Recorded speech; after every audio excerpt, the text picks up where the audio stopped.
होगा और किसी का घर 5 साल उम्र, 10 साल उम्र, जनरली 35-36 साल उम्र का पहले किसी का घर जनरली नहीं होता है। वो काम करेगा, भाग्य देखेगा, सब देखने का बाद में आके घर में घुसेगा। इसीलिए वास्तु का विधान है। हमारे इंस्टीट्यूट का तरफ से हम लोग डायरेक्ट वास्तु नहीं पढ़ाते हैं, एस्ट्रो वास्तु हम लोग एस्ट्रो वास्तु यूज करते हैं।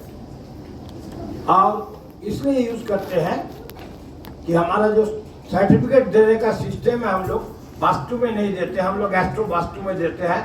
जितना भी टोटल टाइटल है गवर्नमेंट रजिस्टर्ड है, हमारा कुछ प्रोटोकॉल में चलता है।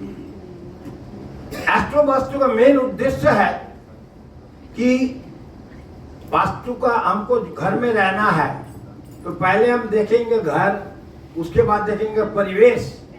जब हम कोई घर देखने जाते हैं तो हम पहले रास्ता से जाने के बाद परिवेश को देखते हैं। तो वास्तु में घुसने का पहले आपको थोड़ा उस परिवेश का विचार करना पड़ेगा। आप कौन सी परिवेश में रहिएगा। तो आपका घर क्या गली में होगा या मेन रोड का पास होगा।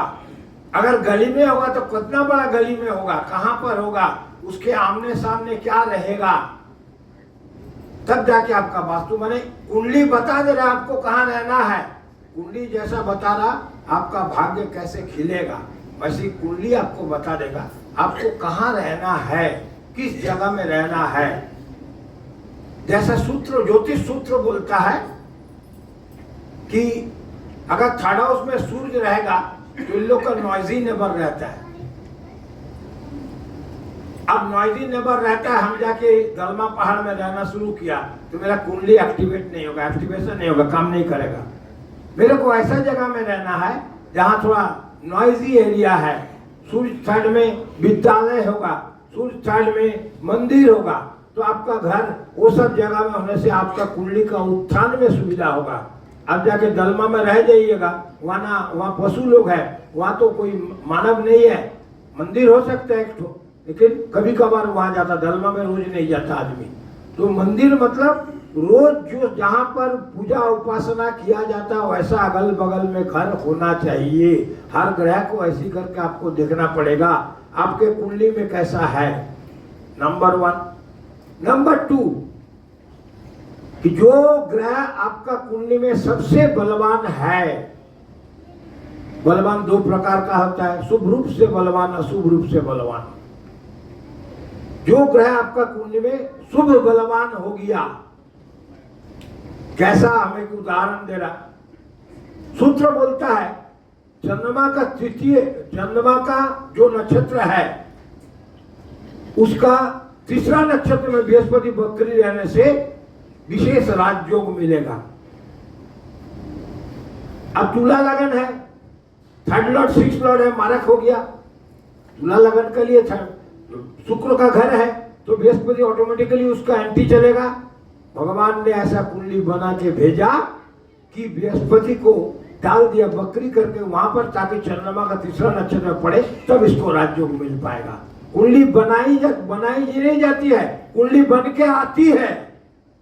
आपका जैसा कुंडली है आपको वास्तु ऐसा ही लेके जाएगा। तो हम इसका उल्टा लिया, जैसा कुंडली है हम उसी टाइप का वास्तु को खोज के देगा। ऐसा टाइप का फ्लैट में रहिए, ऐसा टाइप का जगह में रहिए, जो दिशा बलवान है शहर का उस दिशा में रहिए। अब जो दिशा बलवान है मतलब अष्टक वर्ग में, जब आप सर्वाष्टक वर्ग बनाते हैं, सर्वाष्टक वर्ग बनाने के समय में जो दिशा में आपका नंबर सर्वाष्टक वर्ग में ज्यादा है, ये क्या है, शोधन के बाद, शोधन का पहले नहीं, शोधन के बाद। चुप, शोधन का पहले नहीं, शोधन के बाद में जोड़ के देखिए, पूर्व दिशा में नंबर ज्यादा है कि पश्चिम दिशा में नंबर ज्यादा है। जिधर नंबर ज्यादा है आप वो दिशा में चले जाइए, वहां पर रहने का कोशिश कीजिए। अब वो दिशा में जाने के बाद आप अपना कुंडली को खोजिए, उस दिशा में परिवेश क्या है, थर्ड क्या है, कहाँ हमको रहना चाहिए। जैसा हम लोग कुछ गड़बड़ होने से पत्थर पहनाते हैं, रुद्राक्ष पहनाते हैं, तो वास्तु का तो पत्थर नहीं पहनाया जाता है, रुद्राक्ष नहीं पहना सकते हैं। वास्तु को आपको अकॉर्डिंग टू एस्ट्रोलॉजी बेस आप कर सकते हैं कि जो कुंडली में जो बोला उसी ढंग से हम चयन करेगा, उसी ढंग से हम जाएंगे, उसी ढंग से हम जाएंगे।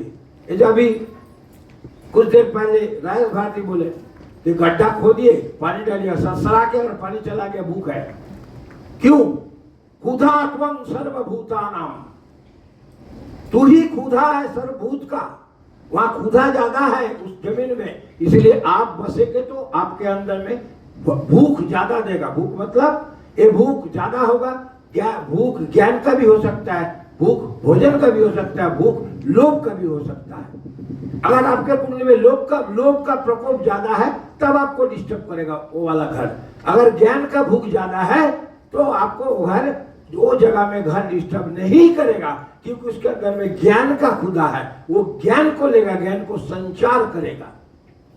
और जब संचार करेगा तब वो जाएगा कहां? हर घर का तृतीय घर, उसका पावर, तो ऑटोमेटिकली परिवेश का पावर 500 विचार होगा, 3 का 3 500 विचार होगा। 5 का पोजीशन क्या है? 5 बताएगा आप जो कुंडली में खोज रहा वो चीज मिलेगा कि नहीं मिलेगा, वो आपको प्राप्त होगा कि नहीं मिलेगा, क्योंकि परिवेश का पावर आपके पास में है कि नहीं है। This is astro vastu. तीसरी चीज क्या है? आजकल फ्लैट, तो हम लोग वास्तु को 3-4 डिवीजन में दे दिया, single vastu, line vastu, flat vastu और आर्किटेक्ट वास्तु, 3-4 किस्म से डिवाइड किया। लेन वास्तु, लाइन वास्तु क्या, जो क्वार्टर्स है वहां पर लाइन वास्तु यूज होता है। अगर एक ब्लॉक में 10 तो घर है, पहला घर में ईशान कोण में पूजा का रूम है तो बाकी पूरा 10 को लगेगा, बीच वाला को कम लगेगा, बाकी फर्स्ट और लास्ट वाला को कम लगेगा, हुआ लाइन वास्तु। लाइन वास्तु का समय आप कुछ नहीं कर सकता है, कंपनी ने आपको क्वार्टर दिया, आप ऐसा करके बहुत ज्यादा होगा, क्वार्टर चेंज कर सकते हैं। अब सवाल आ रहा, जब आप फ्लैट लेने जाएंगे, फ्लैट का जमाना में आपको चॉइस ऑफ बिल्डर चॉइस करना पड़ेगा। कहां जाएगा? जो ग्रह बलवान होकर के आपके लिए फेवरेबल है उस टाइप का प्लैनेट का बिल्डर से आपको दिखाना पड़ेगा, उस टाइप का प्लैनेट से बिल्डर्स का ऑफिस में आपको जाना पड़ेगा।